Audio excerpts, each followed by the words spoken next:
great to see you again. I Likewise. know we've got a fun, fast-paced presentation today on buyer brokerage compensation. I see we've got people streaming in right now. So I think if you're just showing up, this is T360's overview of the buyer broker compensation challenges in our industry. We're going to talk a little bit about the lawsuits and even some of the recent filings that have happened in the last few days. We are going to dive into some best practices and kind of what people are doing around buyer brokerage compensation and adjustments that are being made. This session is being recorded and streamed over to LinkedIn. So I think we should have a LinkedIn stream kicking in here in just a minute. I'll get ahead of a few questions we've been getting on every one of these. We are not going to be sharing our slides. And the reason is this whole area is very fast moving. As those of you that have been following it, there seems like there's a new change every 2 or 3 days now that shows up in the media. And we don't want anybody to have out-of-date information. That seems to be one of the biggest challenges, because with as fast moving as some of these cases are and some of the changes being made, both nationally and in particular states and with forms and all this kind of stuff, we just want to keep it up to date. So we will be running webinars like this periodically. This is just this is our current thinking, current best stuff. So Paul, we've got a good number of people have made its way in. I want to get things started on time because I know we have a lot to cover. Great. Yep. So why don't we let's just jump on in. Do you want to say anything to set us up for this, and then we'll run through it? Well, like as you mentioned, like we're covering this in real time, really, because this is such fast moving topic, and it's kind of the topic of the year, and looks like it will be the one for next year as well, as these lawsuits proliferate and some of the practices proliferate, and the DOJ's scrutiny is still there. So anyhow, just stay tuned, and we'll be processing this and try to adjust it for industry leaders to help them understand what's happening and then what to do. Some of our best suggestions and outlines of how to take action.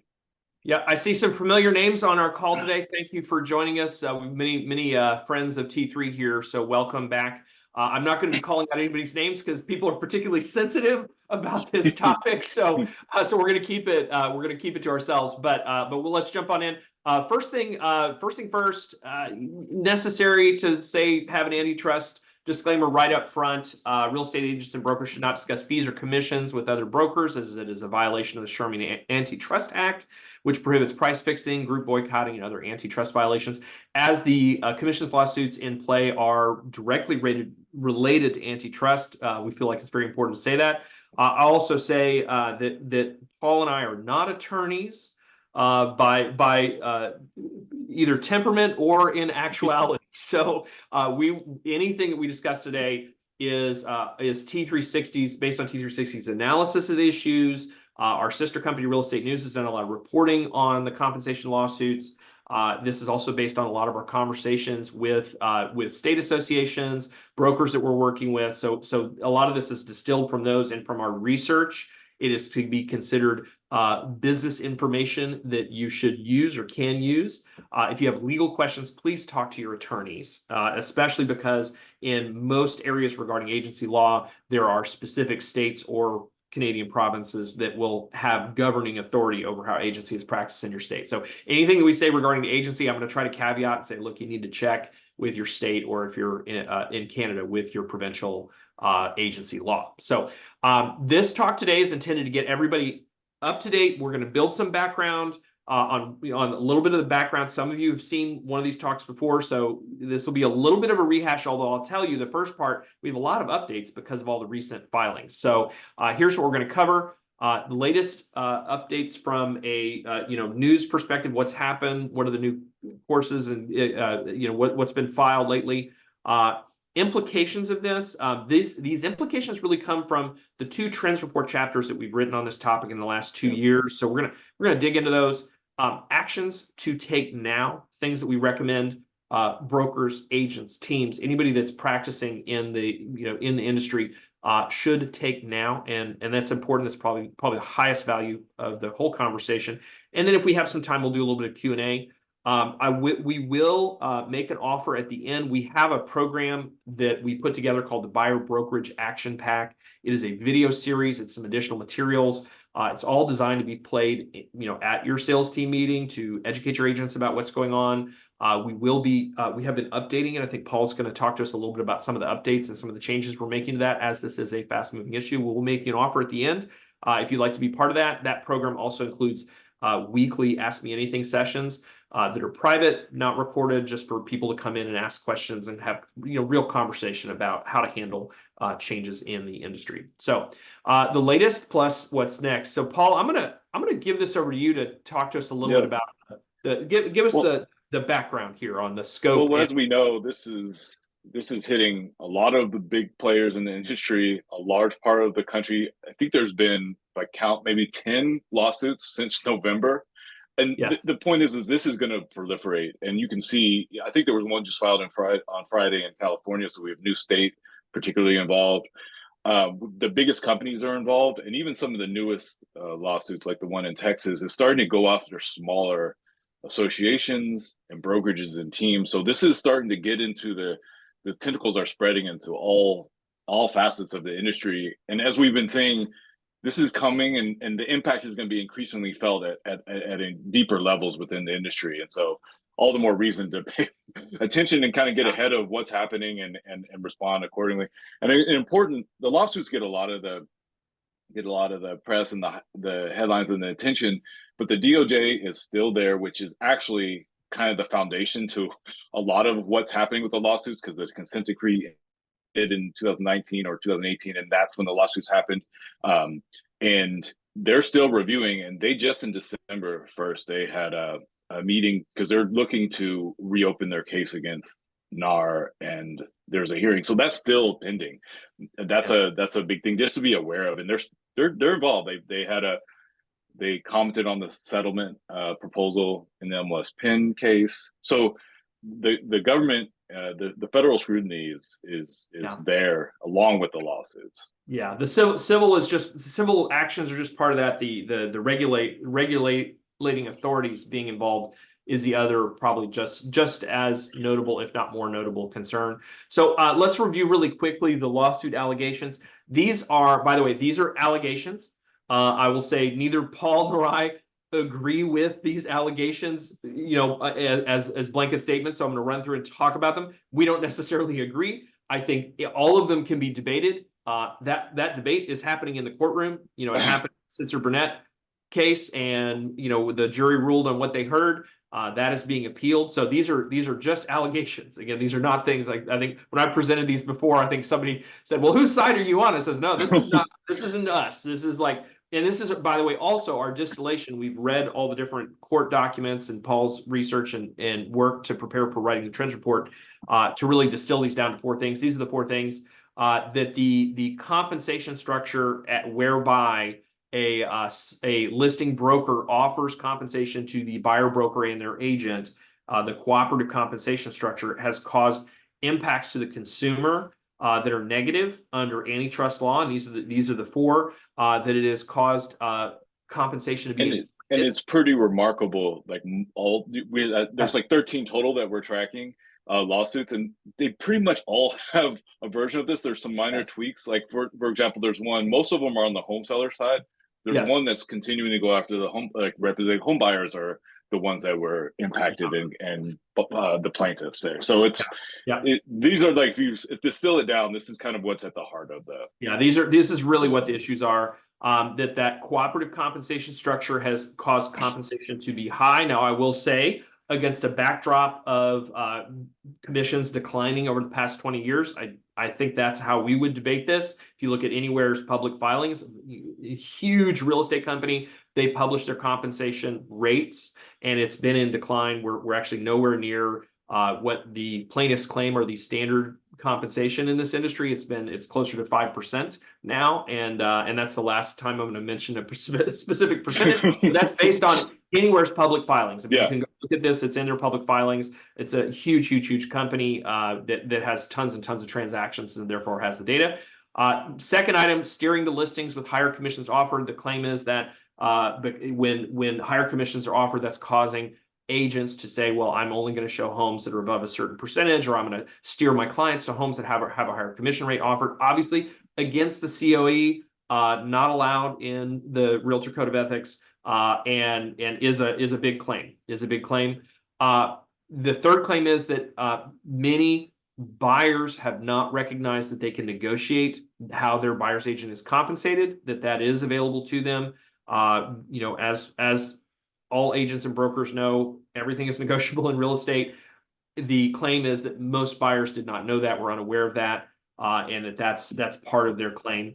And the last is that unilateral, when you offer the same compensation from the listing broker to the selling broker, that unilateral offer inhibits competition. And some of the examples of that are, if you are a relatively newly licensed agent, you're in your first year, you are paid the same as a veteran agent who's maybe done hundreds of transactions, has a lot of experience, that offer of compensation is the same to you as a new agent as it would be to the experienced agent.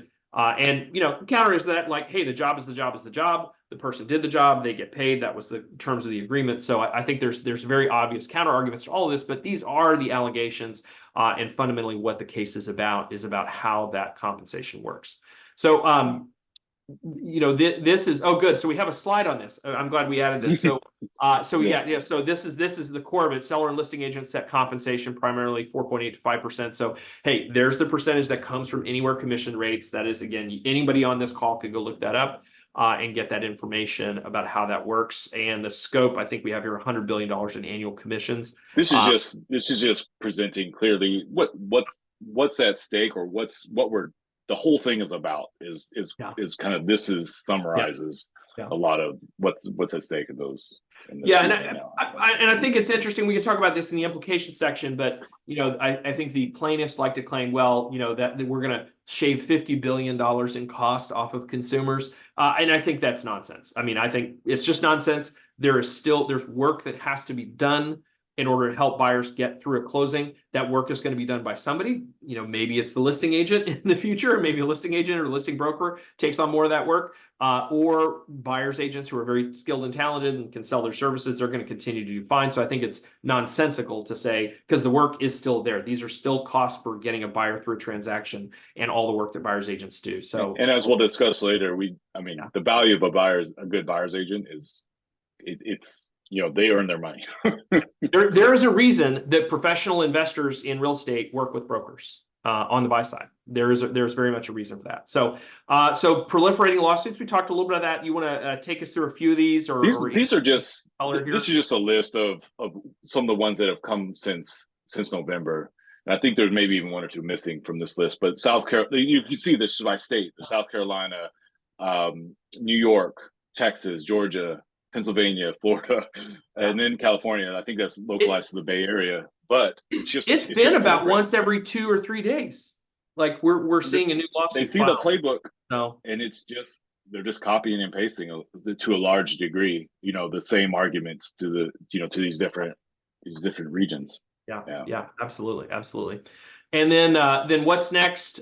Take us through this, Paul. Where are we? This is a good one, and this is of course, the Sister Burnett trial, the verdict got a lot of news, but the filings and the decision and what's going to actually happen, because it's under appeal now, we won't even start knowing what the next step is until March and the status of that. So it's still very much in process there.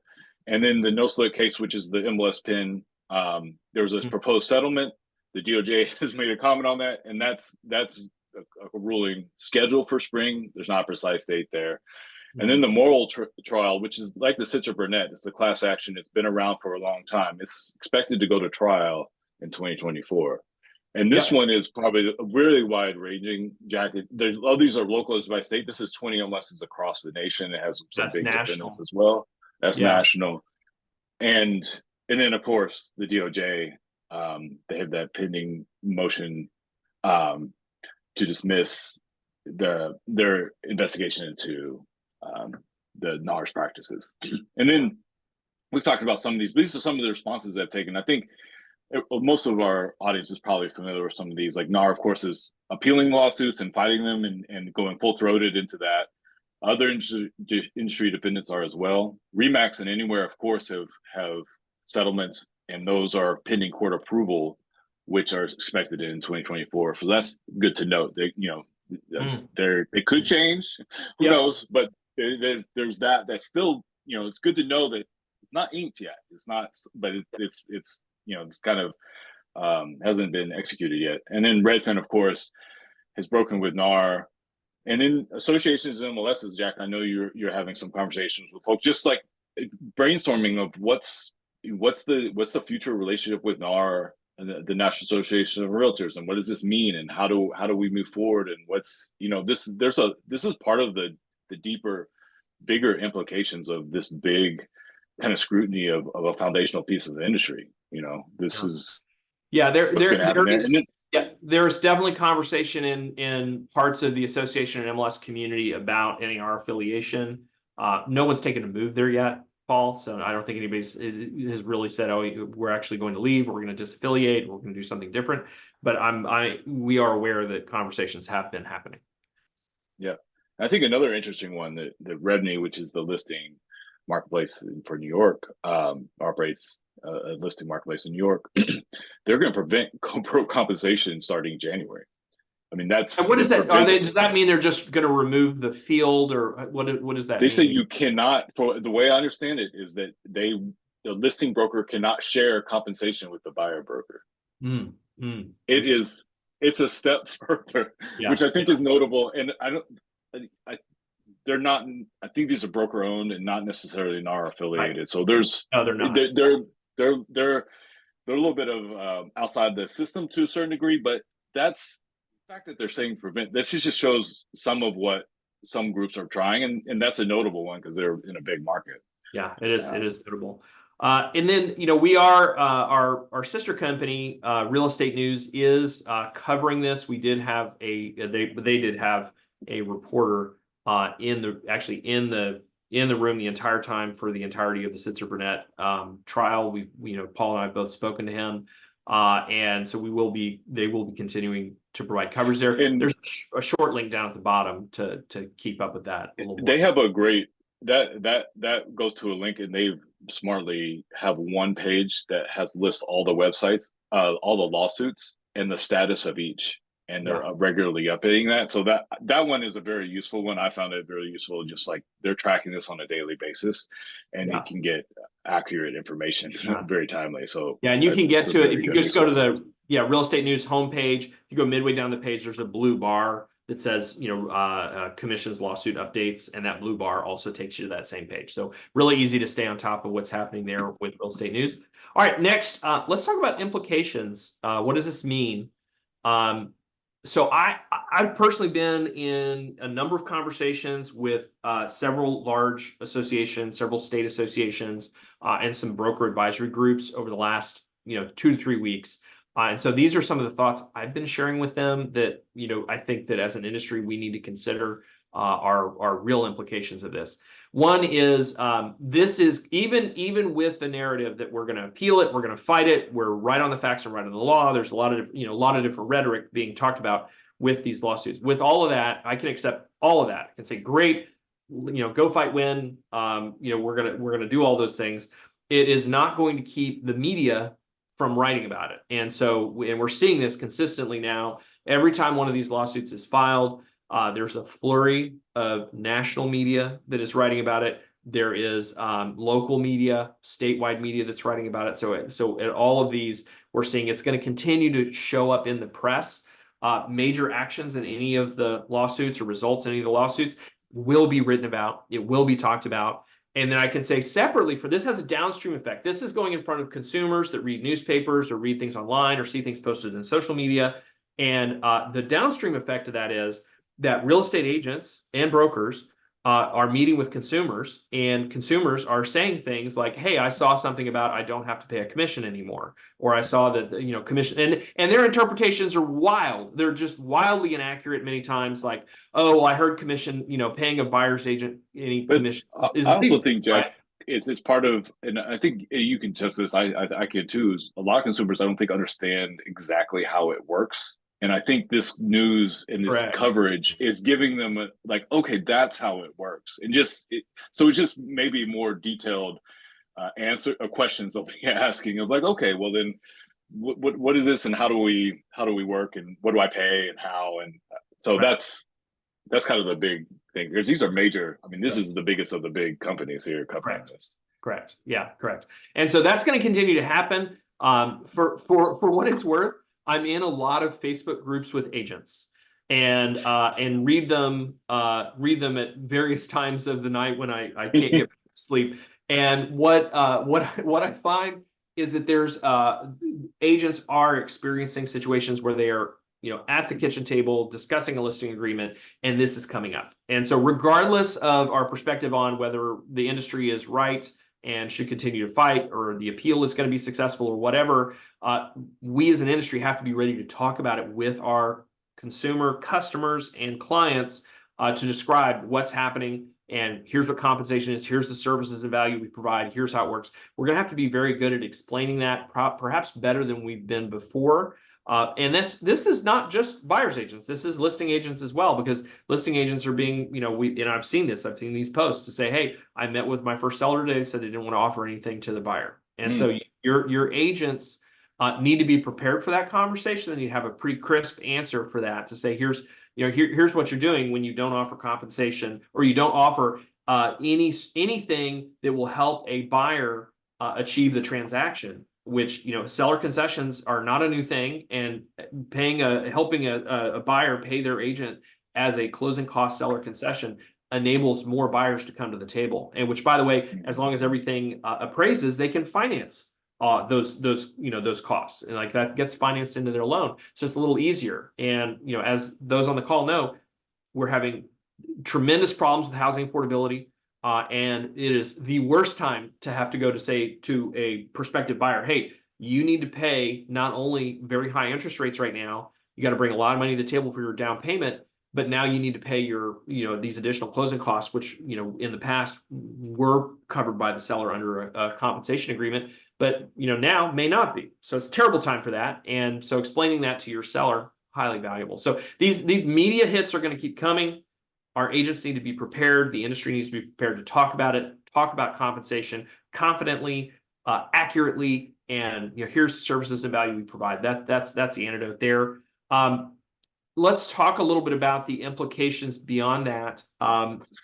Again, under cooperation and compensation, unilateral offers of compensation are at risk. And we've seen that in Washington State. They turned off the Northwest MLS. They said, look, we're not going to require anything offered in the compensation field. You can set it to zero. A lot of other MLSs have followed suit. If you talk anecdotally to brokers in Washington State who use Northwest MLS, they'll say, hey, it's been no big deal so far.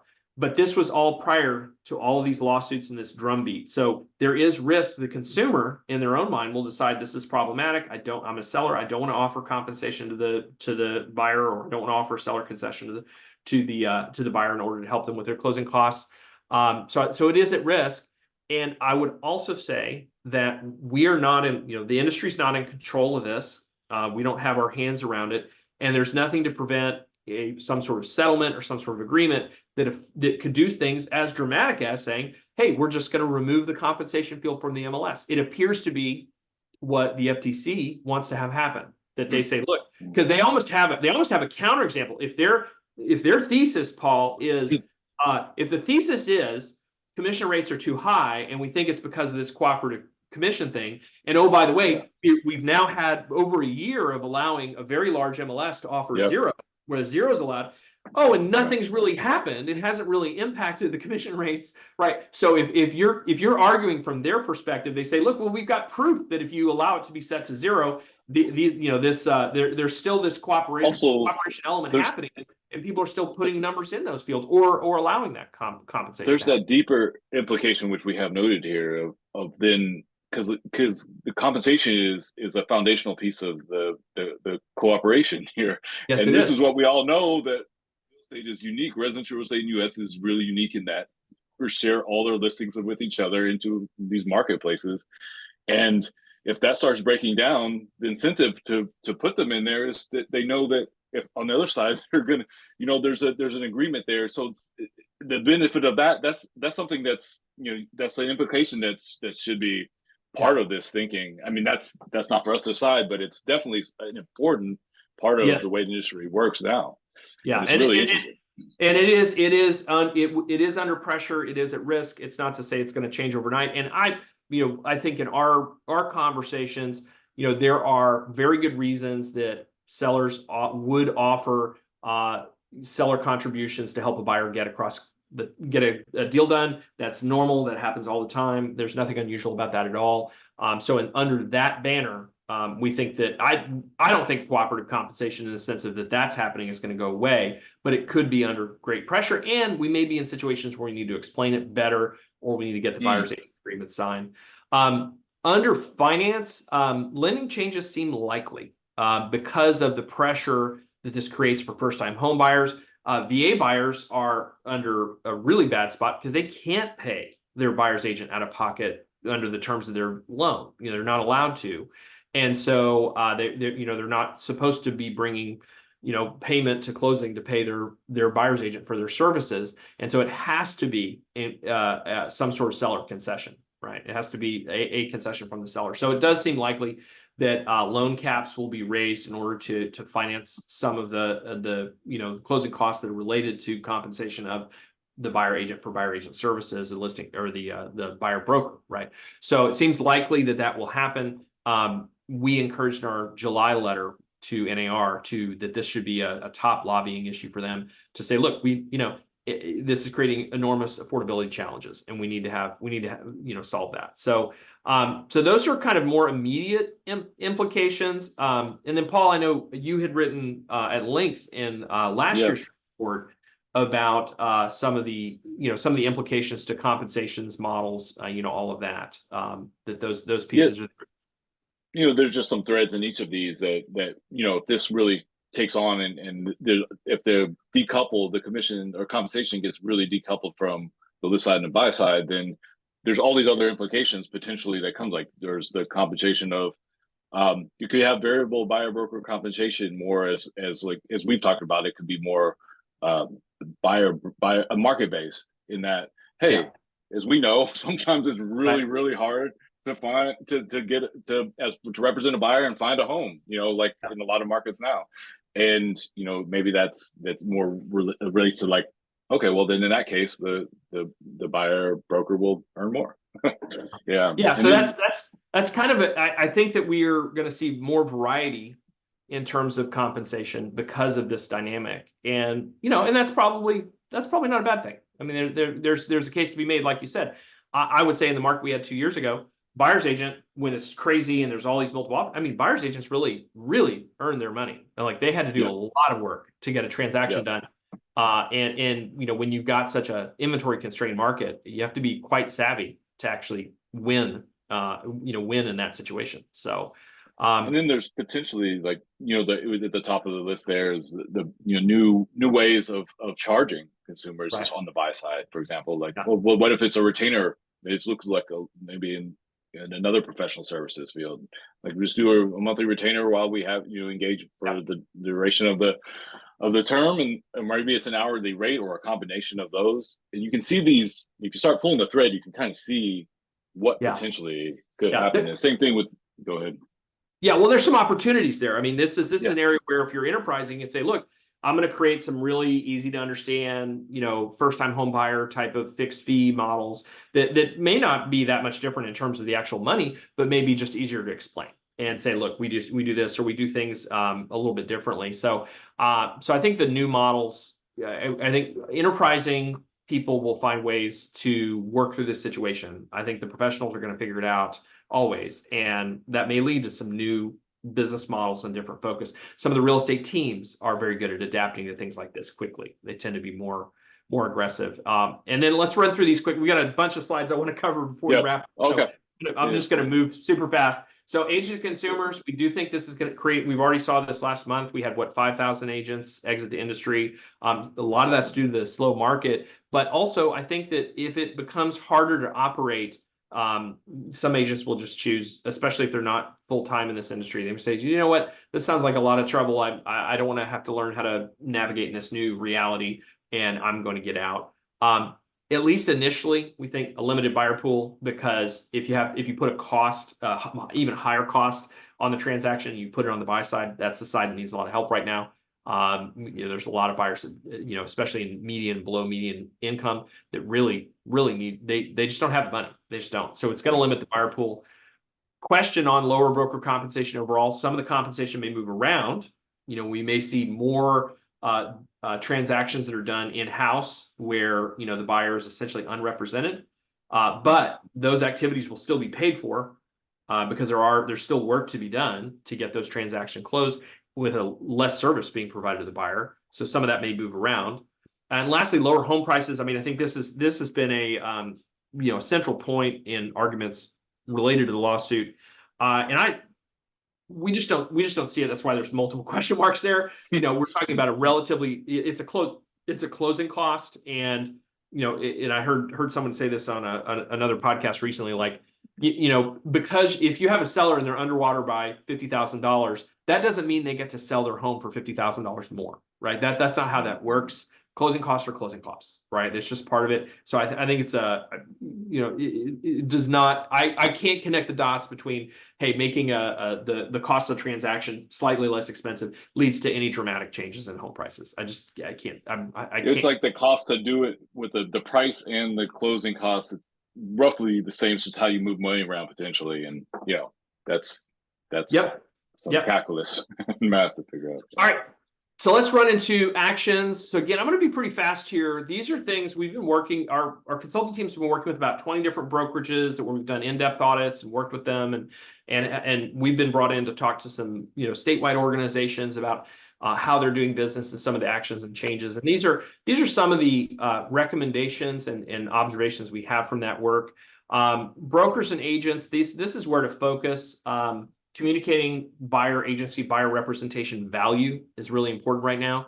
Going back to school on agency, going back to school on representation, getting things like your AVR, that's hugely valuable.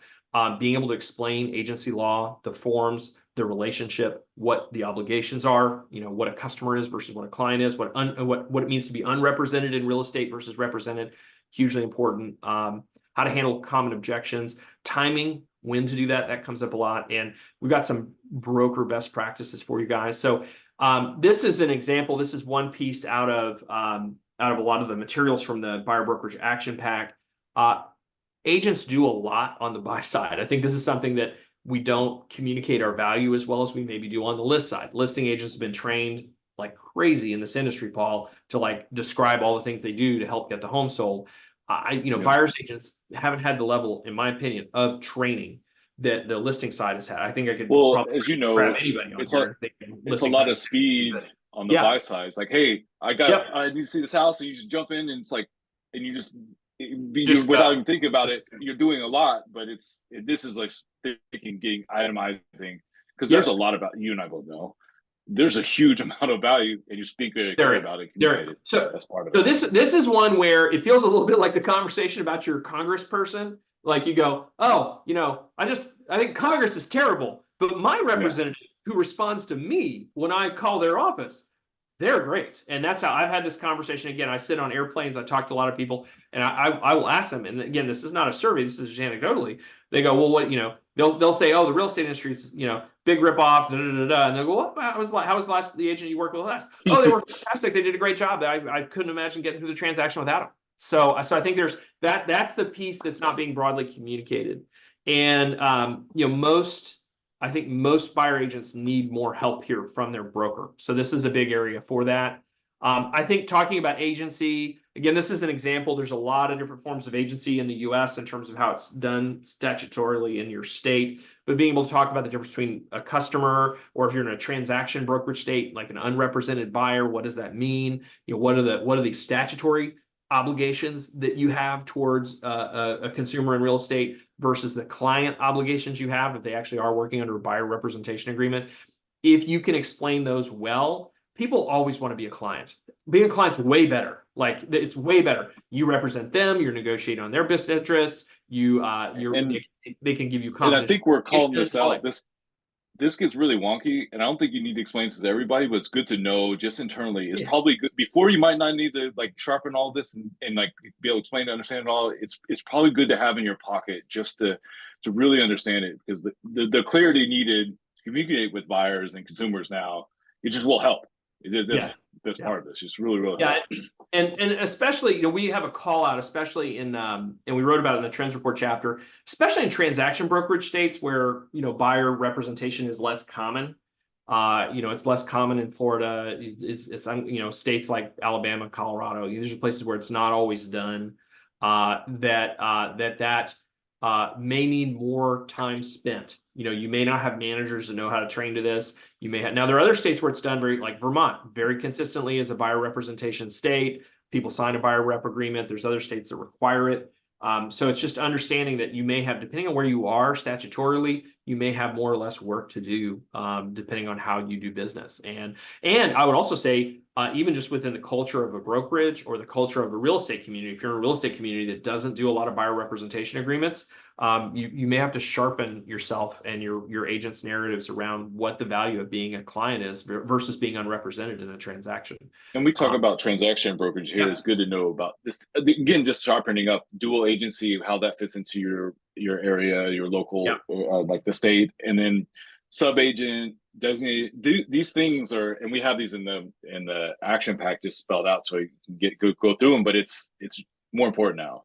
Yeah, and it again varies by state, but it needs to be interpreted so that your agents are really able to powerfully describe the differences in how the agency relationship works and what the value of working with a person in a client relationship where they've signed a buyer rep agreement. We also think we've got to work on being able to handle objections. Objections are really just unanswered questions. Don't be afraid of them, but it needs to be now you do a good buyer presentation. You handle these objections up front. They're no longer objections. They've been answered. They've been handled properly.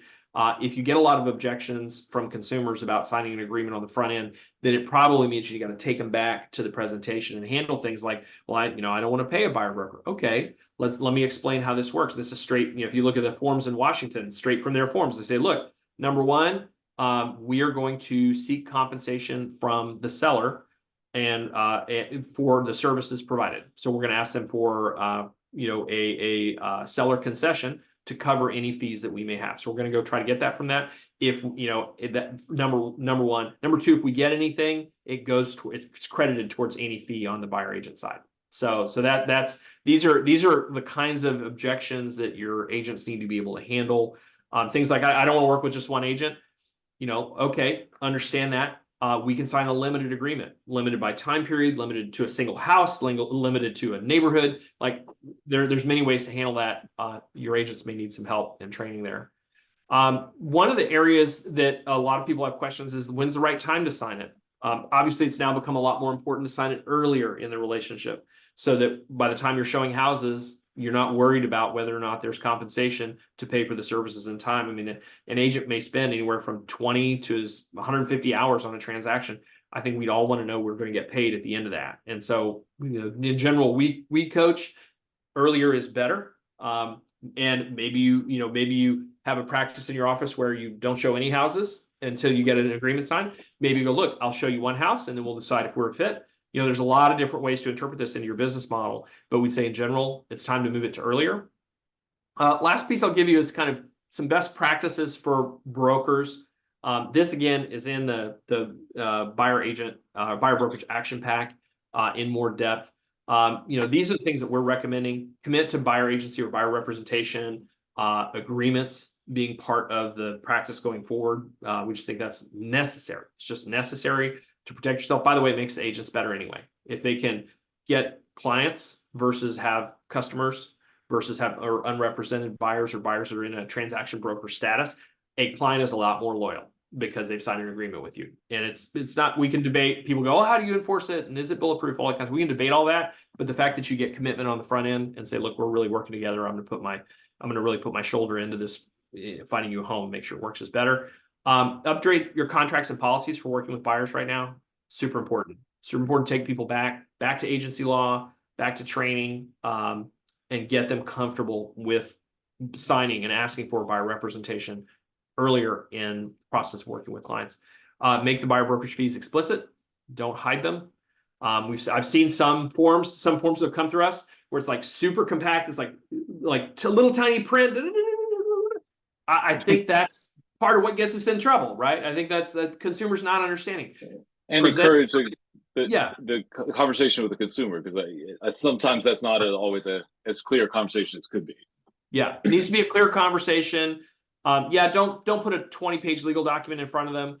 The Washington agreement that Northwest MLS put together it's 2 pages. I think it does a nice job. We've looked at a lot of other agreements like that. I think you can get an agreement that is understandable by the buyer, not scary, and it clearly spells out how things are going to work. We think that's important. Update your buyer representation materials. If you have slides, if you don't, by the way, if you don't have a powerful buyer brokerage or buyer broker presentation for working with buyers, we're actually developing some with clients. So we have some very exciting materials that our marketing team has been putting together based on looking at a lot of different materials and kind of synthesizing the best of the best of the best. So we're working on that right now. And then you're gonna have to coach your agents into this practice. It's just necessary now. It's just part of, hey, 2 years ago, everybody had to learn how to work multiple offer situations and how to deal with that, that crazy COVID market.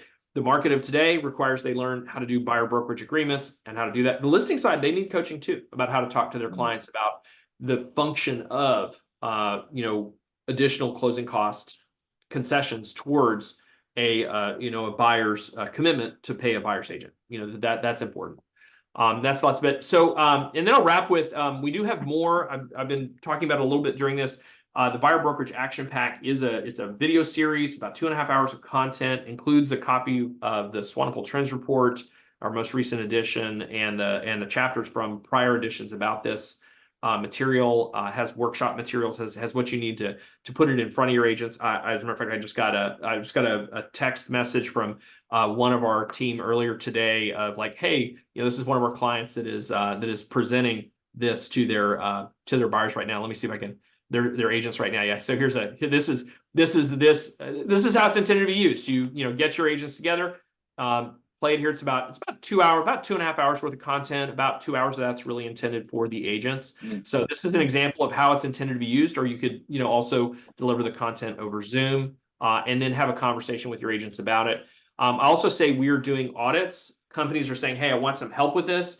Our brokerage team will step in and will help you deliver this content and make sure that that you're able to see it. Oh, here's the screenshot there of this. This is the this is the example of how it's to be used. Like that. That's it. Like this is the small group getting together at one of our clients to go over the material. So that's very tangible. Thank you, Dean, for sending that. But yeah, we can help you look at everything and advise you on that. We're also doing speaking engagements. We had some large brokerages engage with us.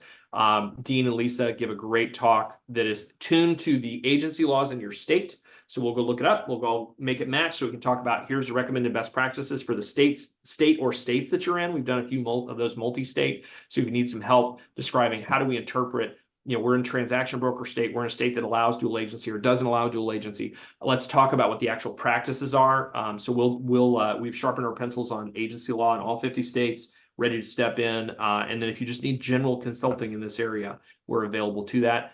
There is a link to the action pack. If you haven't picked that up and you want to do this work with your agents, I recommend that's kind of the DIY. And then the other options are our team can be a lot more hands-on with you if you need hands-on support. I know we've run to 44 minutes, which is a little long, but I feel like we had a lot of content to cover today. Paul, do you have a few minutes for questions? I can take a few. Yeah, we've got a few Q&As that have come in. One of the questions was, who would the buyer negotiate with? And if the changes are made, the listing broker, the buyer agent, the loan officer. I think I'll let you answer, Jack, but I think that's kind of an open question, maybe. Yeah, I mean it's a great question. I mean, typically, I would say if they're in a buyer representation agreement, if they're actually working with the buyer's agent and they're signing an agreement, like that's the point of negotiation, where you say the buyer representation agreement says, hey, I charge this for my services, whatever this is, 3 bananas, 4 bananas, 1 banana now, 2 bananas later, doesn't matter, right? That's Yeah. the point where the buyer would negotiate and say, well, this is what I want to do. And I think it isn't necessarily obvious unless you've explained, the agency relationship and the representation agreement and all those kinds of things, which is the challenge. We need buyers to understand the relationship. This is an area, by the way, that I think we say everything's negotiable in real estate. You may need to give your agents a schedule to say, here are common configurations that you can use. If somebody says, hey, I understand I can negotiate, what you're paid, let's talk about that. And for your brokerage, I would say, look, if the buyer brings you the home they want to buy, has already viewed it, and just wants you to take it through a transaction, maybe that's 2 bananas, right? If they come to you and say, hey, I need everything, I need you to show me a bunch of homes on the market, I need you to do this, I need that, I need you to absolute concierge turnkey, maybe that's 4 bananas. I don't know, right? So but you may need to provide your agents with a schedule. It may be like, hey, we've picked the house, we've already discussed terms. We just need you to check our work on the offer and make sure that it's right, and then help get it to closing. Maybe that's a flat fee, but I think I think this will require giving agents a schedule to say, hey, if a person wants to negotiate with you, then you can say, look, I do full service for this. I can do these services for that. And then that way it's very clear. And then they can say, look, I am negotiable, but I have to negotiate based on how much work I do. Which, by the way, that's how we operate at T360. Somebody comes to us and says, hey, this service you're offering, it's too expensive. We say, well, what part of it do you not want us to do? Because we can take that part out, and then it will end up costing less money. And that means the buyer has to do that work now. They may have to drive to open houses and look for houses. Like, look, if it's not a full fee, maybe I'm not going to show you all the houses on the market. You're going to have to go find it yourself, and then it's a different fee, which is fine. So I think that's where the negotiation comes in. Next question. Yeah, you want to read out? What do we got next here? We have one. Do we think that this or the scrutiny of their ongoing lawsuits could affect the real estate market, like could stall it across the U.S. in 2024? Or what effect do we see it having? So that's so again, we don't like to crystal ball gaze and all that kind of stuff. Everybody I know, Paul, that you and I have talked to, the interest rates and the affordability really are kind of the driving market factors right now. If you talk to any of the industry economists that are that really know their stuff, they're going to point at that and say it's really about affordability right now, and that's really what is driving the market more than anything else, and available inventory actually, and that the low inventory is keeping the prices very high. The interest rates aren't helping, and that's what's really locking up the market. I don't believe that a lawsuit's in progress necessarily is popping up on if you need to buy a home, you're like, I just the demand generally we feel the demand is there. Yeah, demand is there. There's these other factors. Yeah, these other factors. So I don't think now will it cause all kinds of chaos within a brokerage that hasn't got their act together? Yeah, it could where you're having problems, but I think many of the steps we've given today, that's how you stay ahead of that. So what else, Paul? We have a comment. It looks like our slide maybe translates something incorrectly of maybe New Mexico or Arizona as transaction brokerage or vice versa.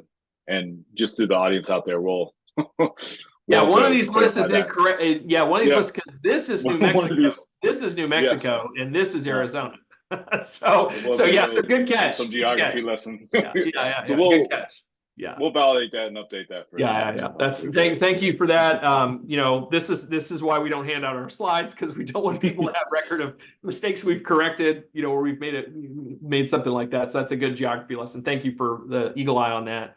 And then I did see a COE question about, does the COE prevent us from making an offer that includes a change commissions?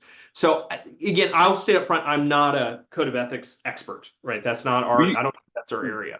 We actually documented that within the last year trends report that covered this topic, and it's pretty nuanced. It's hard to answer that very precisely, because there's times where the code of ethics does prevent negotiation in the stage of offer or negotiation, and there's a case where it doesn't, and it's just pretty nuanced there. Yeah. What I think when I've talked to the attorneys who've been involved with the case and kind of gotten some opinions about the structure, and it is that if you have a buyer representation agreement signed, that you're owed compensation, right? And it is a seller closing cost. It's one of the seller's closing costs, and there's nothing preventing asking for additional seller paid closing costs to be applied, such that the buyer can cover that. So there's nothing preventing that explicitly. But I'll trust Paul's description that the COE itself is a little nuanced, as we've It's seen nuanced. with the compensation rules related to MLS. Little nuance there. So that's a good one. And then any other questions before we wrap up? There's one more good one. What are the top bullets that we recommend for the benefit to providing buyer brokerage compensation to sellers? Yeah, the short version on this is affordability is a huge challenge for buyers in this market right now because of the interest rates and the limited inventory. So buyers are struggling to make it to the market. They're struggling to make it to the market.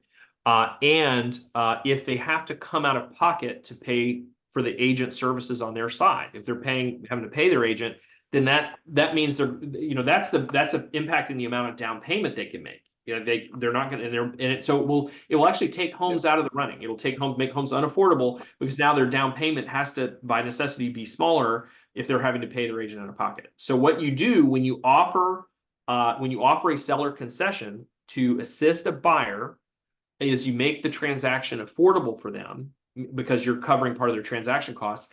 And notably, as long as the home appraises, they are able to finance their transaction costs into the loan, which is how things are done now. And the caveat there is the home has to appraise. It has to fit in within the lender caps of what's allowed as a seller concession. But what you ultimately do by offering compensation is that you make the transaction more possible for more buyers, which means more buyers will show up and more buyers will put in offers. And that's really the goal here, is we want more buyers to put in offers. And I would say in the case of, properties that, if you're selling in a community where there's a lot of VA buyers, a lot of veterans, that you're making it affordable for veterans and possible for veterans, because they really, they otherwise, it's very challenging for them. And so I just candidly think that's un-American if we're not making it possible for veterans to use VA loans, which is a special loan program instituted with the help of the National Association of Realtors, by the way, after World War II, that this is a valuable program. And if you're in a community that has a lot of veterans, then offering compensation or offering a seller concession to cover the cost of their buyer's agent is a patriotic thing to do, in my mind. So that's depending on your community, you decide how to present that. But if I was in Fort Hood, I'd definitely be having those conversations. So those are a few bullet points on that. It widens the buyer. Fundamentally, it widens the buyer pool, makes the transaction more likely to happen. You're just taking people out of the buyer pool by not having enough seller concessions to help them get through the transaction, and it lets them finance it. Again, caveat, as long as the home appraises and you're within the lender caps on seller concessions. So that's it. That's it on that piece. So good session today. Lots of good questions. Love it.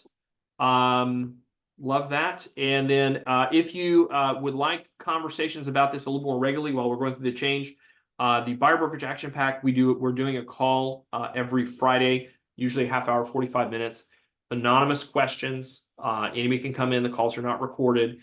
And then we are documenting what we're learning from those calls and putting them. I think, Paul, that's one of our updates we're going to announce. Yep. We're building a frequently asked questions that will go into the Buyer Brokerage Action Pack, so that you'll get kind of the distillation of questions and answers from those calls. Again, we're not recording those, we're not publishing those, but we're going to distill. Here's what people are asking about brokerage that we can answer. So, and I think we have one other update for the Buyer Brokerage Action Pack. We're adding a video.